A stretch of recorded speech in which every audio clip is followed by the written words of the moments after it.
Hello, this is a quick video tutorial on your resume assignment for this week. As far as first starting this assignment, please look under week 6 and module 2, which is titled Resume, and click on the resume guide and examples. And it's going to look like this. Now, I do want to mention that this is an awesome packet that overviews the resume structure, but I did not make it. I have to give a shout out to Lisa Warsh. She is an awesome faculty member of the business department, and she knows her stuff in regards to resume writing. Now, this particular packet, it goes step by step through the resume. Please don't just submit an old resume that you've made for maybe, a job application or that you did like in a class in high school. I really want you to follow this particular guide that she offers because it's more up to date. Now, her first tip is do not use a template, but I kind of disagree with that. I'm fine with you using it unless, as long as you feel confident in its format and that you feel comfortable in the editing process. As I mentioned with the cover letter, if you go to Microsoft Word, when you create a new document, you can type in resume, which I know it's resume without the accents, but resume. After you type it, it gives you all these templates, and you can choose one if you're comfortable in doing so. If not, don't use the templates. Just open up a Google Docs or Microsoft Word document and you can start from scratch. Okay. Now back to her handout, her packet. Now, as far as your margins, please ensure that they're 0.6 on the top and bottom and 0.8 on the sides. Okay, follow this resume guide. It's very, very helpful. Just a few tips. Never write full sentences in a resume. They're going to be statements. Usually they open with verbs, and try to vary those verbs. Okay. Always start every sentence with a bullet with a power verb. Okay. You can find power verbs online. If you just search power verbs on Google, you can find those. They're just really strong active verbs that specify the duties or skills that you have. Delete articles like a, and, or the. They're kind of just fillers and unnecessary, and also possessive words. Their, my, our. Those are all possessive pronouns. They're unnecessary. It just takes up too much space for a resume. You want your resume to usually be between 1 to 2 pages at the most. For your months and years, this is the structure you're going to use.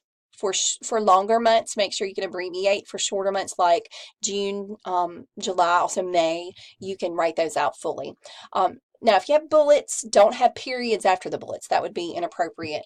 Now, as far as your job descriptions, be as specific as possible. She gives some examples like ring up purchases, stock shelves. That's really vague. You need specifics. Talk about the skill sets, the duties that you had that really make you qualified for the job in which you're applying.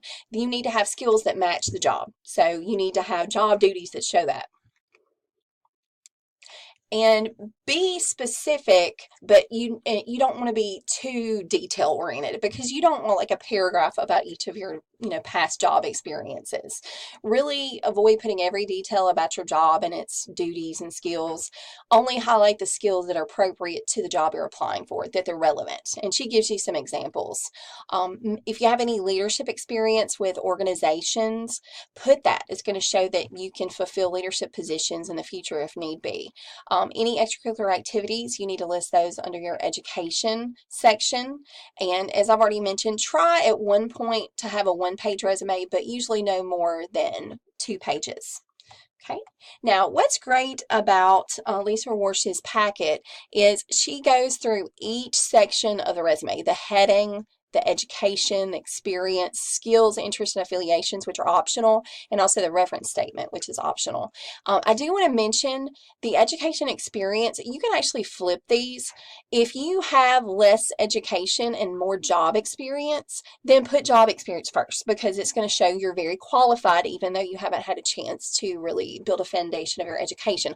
On the other hand, if you have more education and you really haven't had much job experience, you need to put education first. So just understand these can be switched as far as the order based on what your strengths are. Now, I want to continue down to each section. First is your heading. This is going to be the very top of your resume with your contact information. Now, she gives 2 different scenarios. Now, some of you may have 2 residences. Maybe eventually you're going to be in an apartment or maybe in the dorm, and you may have a permanent address like your parents' address. If that's the case, you might have a scenario like either of these 2. Okay, notice we have a school address, we have a permanent address. Also, it might be an apartment address, a permanent address. Also, notice you have, in some cases, two phone numbers, maybe a cell phone number and a landline number, as well as email addresses. Now, this particular example, it just has one residence and one contact information. So it's just going to depend on your residential situation. Sometimes you just have one address, sometimes you have two. So again, this is one scenario, this is another. Okay, the next section may be the education. As I said, if you have more job skills, you may want to put the, actual experience first. It's up to you. Now, with your education, you want to be in reverse chronological order, okay? You need to put the school you are currently attending, maybe it's Mississippi Gulf Coast Community College, then that needs to be the first listing. Now, make sure to put Mississippi Gulf Coast Community College, and if you have a specific campus, you could put Jackson County campus, Perkinston campus, Jefferson Davis campus, George County campus, it just depends. Also, if there's any other colleges you've attended, mention their full names, and also you'll likely mention, in some cases, their location. And usually the last listing is going to be obviously your high school, okay? Now, as far as things with your education, okay, you're going to have the name, the proper noun, the name of the actual school, okay? Then you're going to have if there's any honors, like if you were on dean's or president's list, anything like that, any scholarships you were awarded, if you studied abroad, any activities that were, within the school or organization like Phi Theta Kappa, okay, anything like that, put it. Also, location, maybe years of attendance, and GPA. They want to know that. Now, if you have a lower GPA, I would advise you not to put the GPA there. Put it only if it's really high. Notice this particular individual has several university educations, and then it ends with the high school. Okay. Again, look, use this as just kind of a guide. Now, some of you may not have study abroad, but this particular student did. If you have that, use it because it shows that you have encountered other cultures and you're very comfortable with people with maybe different languages or social customs. And sometimes that's very valuable to have in a work environment, especially if you have any type of language skills, if you're bilingual, trilingual, you need to add that because that's a very awesome skill set that you need to include in your resume. If you don't have the study abroad, leave it out because it doesn't apply to you. Now, your experience, again, your experience might be first and your education second. It's kind of up to you. Now, your experience, again, you're going to be in a reverse chronological ordering. You want to put the most recent job that you've held, put the name of the business, also the title of your position, the location, and also your years of employment. This is where you're going to use very strong active verbs telling me and also the individual viewing the resume, your skill sets. And remember, we mentioned, kind of very strong verbs: evaluated, collected, reviewed, monitored, assisted, analyzed, presented. Those are very specific so we can kind of visualize the duties that you had. And this particular individual had several jobs. Notice the name of the organization again, the position, the time and location. And again, with all of these, you have work experience. Also, volunteer experience is very important. A lot of businesses want workers who are willing to work with the community. So if you have any, affiliation with an organization, whether it's affiliated with the community or with the church, put that in here. It's going to show you're willing to get out there and help people without, having to make a dime off of that help. And you would do the same thing with that position, the location, what your title was if you had one, the also the years you actually did this volunteer work, and your duties when you were volunteering. Use this again as essentially like a guide. Now, your skills and interest, you're going to list any special skills you might have. Like, again, as I mentioned, like if you're multilingual, put that. Computer skills. You can sometimes even list specific computer programs that you're familiar with. Any certifications or licenses that you would need to have for a particular job, you need to list those as well so they know you're qualified. Also, you can list any non-academic activities. I mean, if you're a member of a golf team at a country club, sometimes networking helps. the person viewing this particular resume may also enjoy golf. I know it's sad to say, but sometimes hobbies can make individuals like each other. So you may want to put it there. Here are two examples of the skills and interest and skill certifications and interest. Again, this is very brief. Don't have these huge chunks of paragraphs. It needs to be where this is a resume that's 1 to 2 pages. If you have any affiliations, again, with colleges, organizations, list those, the full names of the organizations. If you held like a certain role within the organization, list that. Again, these are all examples for you to follow. And you might not have all of this, but what you have, put. Now, the last section of your resume is the references statement. This is like your reference page. Now, for the reference page, you put the name of your references, the job title of the individual who's your reference or organization they're affiliated with, their address, their phone number, and email address. And you'll notice with these examples, this would be, of course, like the person who is applying for the job. This is her resume information. And this would be a reference right here. Again, this would be the person that is referring her for the job. This would have been her manager at McDonald's, the location of that restaurant, and contact information. Also, if you're asking someone for a reference, these are just some tips that will help you in asking for a reference from someone. This is very helpful. Once you create your resume using kind of the guide that Lisa Warsh provides, try to go back and just kind of self-check yourself that you meet all of these different kind of categories for a good resume.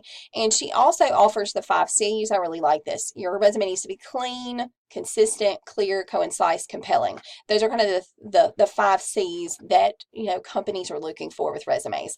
And I have seen some really sloppy resumes being on committees for hiring, and we don't look at them. If they're very messy or have grammatical errors, they get put in the reject pile. So this is something very important, those 5 C's. Also, she provides top recruiter pet peeves about just resumes that are received.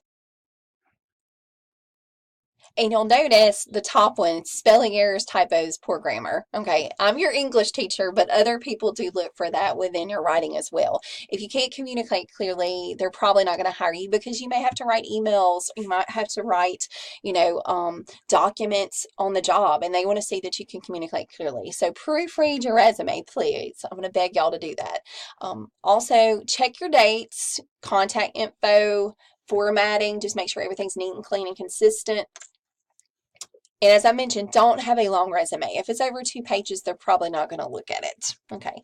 And ensure that the job that you're applying for, that you're actually qualified. If you don't have what's requested as far as education experience, you're probably not going to get the job. And I don't want you to waste your time. I mean, it's sad to say that, but that's true. Now, as far as just some other things that she offers, you're going to notice that she has 5 different resume examples. And I number them at the top, like example 1. Use these, individuals' resumes as a guide. This is a first example, a second, third, fourth, and then a fifth. Use these as a guide for your own.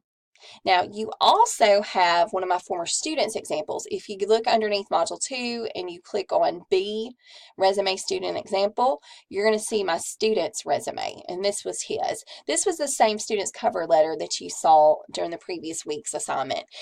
This has his contact information. It also has like what he wants to do as far as position. Now, this student, he is looking ahead. Like when he finishes his university education, this is essentially the resume that he wants to send out. Now, he's probably going to have to change a lot of the, education and also like the job experience, because as he continues through this, he's going to add to it. But he wanted to create a working resume so he can build upon it. If you want to actually create a resume that is for a current job that you're interested in applying, do that and just ensure that you're current with all your information, whether it's education or experience. And again, use this student's example as well as the examples that are in Lisa Warsh's packet as a guide for you. Just make sure to remember you're presenting your best self in your resume. So do your best, show me your skill sets because you're going to be showing this to a potential employer as well. Hopefully this will be helpful to you. And if you have any questions, please ask. I will be happy to answer those. Thank you.